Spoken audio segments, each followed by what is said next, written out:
It's looking like Hillary Clinton and Donald Trump will be the new U.S. presidential candidates. But which of the candidates will be better for Israel? Republican candidate Donald Trump has been at the forefront of lots of controversy, and we want to take a special look at his views about the Holy Land. ILTV's Steve Leibowitz sat down with leading Israeli political commentator Professor Shmuel Sandler from Bar-Ilan University. That's the big question. I think since the 1920s, we didn't, maybe Eisenhower was the only exception, we didn't have a president that didn't have any political past. And how does a guy who comes from the business world become a president? How does he learn foreign policy? How does he learn domestic politics? He'll make mistakes, definitely, if he becomes president. And that's a big if. However, maybe this is his strength, and undoubtedly that is what brought him into the place where he is. People didn't want anymore a politician. And we see it also on the Democratic side, in the lower tone. It's changing America. Donald Trump has been speaking out somewhat on Israeli issues, but it's kind of a mixed signal. At one point he said that he would be even-handed about the Israeli-Arab conflict, and now he's actually encouraging Israel to continue building settlements. What do you make of that? Yeah, that's something new. This we didn't hear from almost any, I don't remember the last president, maybe Romney hinted that he'll be lean on it, but we didn't hear such a statement in a long time. Which again shows that we are now already going into the real fight. The real fight will be between him and Hillary, and he's challenging her. And one of them definitely will be settlements. And he wants the Jewish vote. He wants, probably, with all his money, he still is going to need funding. And especially he needs two very important states, that's New York and Florida, where he might need the Jewish right-wing vote.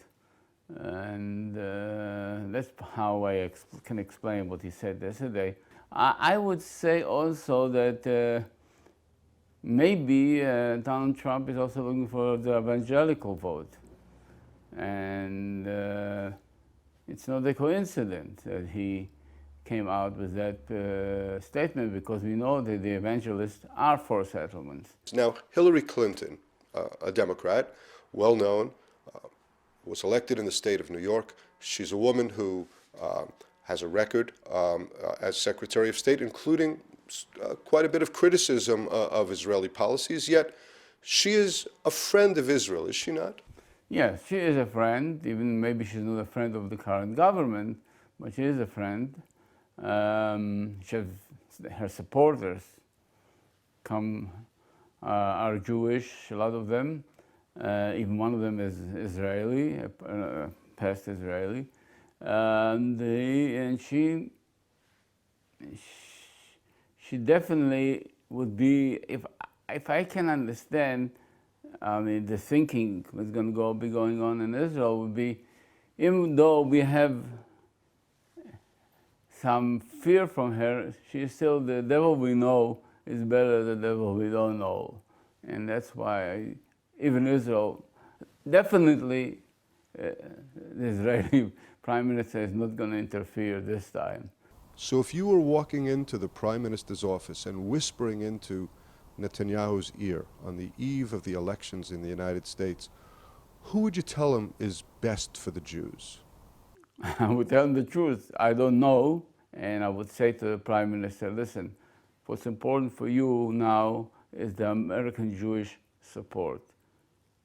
Don't interfere, and wait and try to strengthen your position among the Jewish community, which is, last few years, it's not taken for granted anymore. There is a strong critique of Israel and the American Jewish community, and I would try to reassemble them and bring them together in support of Israel, because whoever is going to be the winner he's still going to have to think about the next election. And for both, it's going to be a first term. And that's why the Jewish community would be very important for the prime minister. So that's what I would tell him. Concentrate on the American Jewish community. Professor Shmuel Sandler, thank you so much for being with us at ILTV.